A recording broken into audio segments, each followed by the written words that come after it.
this when you came to Purdue, Payne?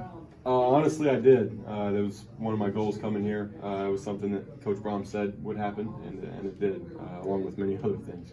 So, yeah, I'm excited that we're here and looking forward to it. And as far as watching the Michigan film, I mean, Ryan said it's probably going to be the best defense you played this year. Is that something you would agree with? Yeah, definitely. They're an awesomely coached team.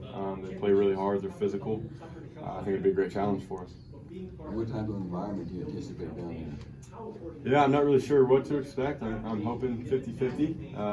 I think Michigan travels really well, but I also know how well Purdue travels. So I think it's just a matter of who can get their hands on tickets first and for cost efficiency. I'm not sure.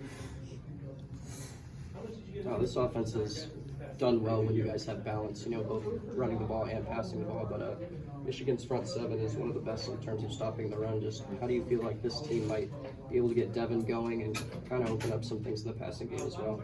Definitely. I think if Devin gets going and our running game's working, then I think our passing game will work that much more. It's kind of been the case all season. I think we have a great offensive line that kind of knows the challenge they're up against, and I think they're excited. And tight ends we help out too. So we're definitely excited for it. And Devin does what he does, and USC is a great running back. So I think he'll have some opportunities Saturday. Yeah, your career is wrapping up here at Purdue.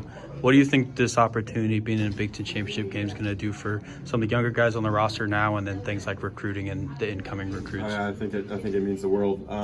I think just kind of the trajectory of this program, it kind of speaks to what it is. When I came in here, it was Big 10 Championship Games weren't really on the table. It was let's go to a bowl game. And throughout my 5 years, that narrative's kind of shifted. And I think that's great for recruiting. It's great for the younger guys. It's great for us older guys who've seen a lot of highs and lows. And it's kind of cool to finally be at the high moment of it. What does it mean to you after specifically the 19 and 20 seasons, you guys had some rough years there. Mm-hmm. What does it mean to you and some of the other older guys to finally reach this mark? Definitely, it means the world. Kind of like we talked about, like what a Boilermaker is, right? It's someone kind of blue collar, resilient, gets through adversity, and I think the older guys, all the credit in the world to them. I think, like you said, the 19 and 20 weren't our best years, weren't pretty, but the guys that stuck around, the guys that really bought into this program and this culture and this team, I think we're kind of reaping the benefits of when you have old guys that bought in from an early time, and I think that's where we're at now. Aiden's been dealing with a lot of pain. You think he'll be ready on Saturday night? Definitely. I give all the credit in the world to that kid. He's going through something tough. I went through the same thing. I know how it goes. Just him suiting up Saturday and being able to lead us and play the way he did. Credit goes out to the world, and we're obviously praying for his family and him at this time. But I think he'll be ready to go Saturday for sure. Well, what's it like being a big underdog?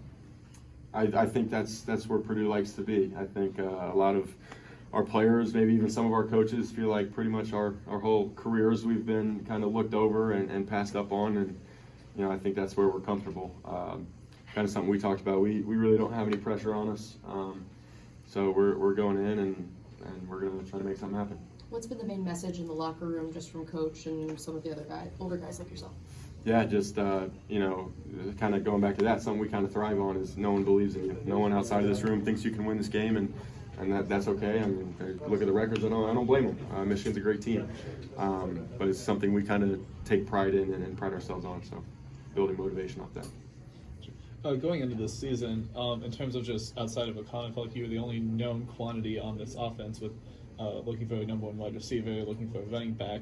Now with the emergences of Charlie Jones and Devin Mockbee, just how has that helped open up this offense and allowed y'all to produce at the rate y'all have been? Yeah, we definitely found a receiver and definitely found a running back. So it's been great. It opens things up for everyone else on the field. Like if Devin's running the ball well and we do a play action, it gets me open across the middle. If Charlie's killing it on the outside, then that leaves room in the middle for me and leaves the box lighter for Devin. So it all complements each other, and not just us three. We have a bunch of guys that are playing really well and at a very high level. So I think just the whole offense as a system, the more we get going, it opens a lot of things up. You gonna drag somebody across the goal line this week? I'm gonna try my very damn best.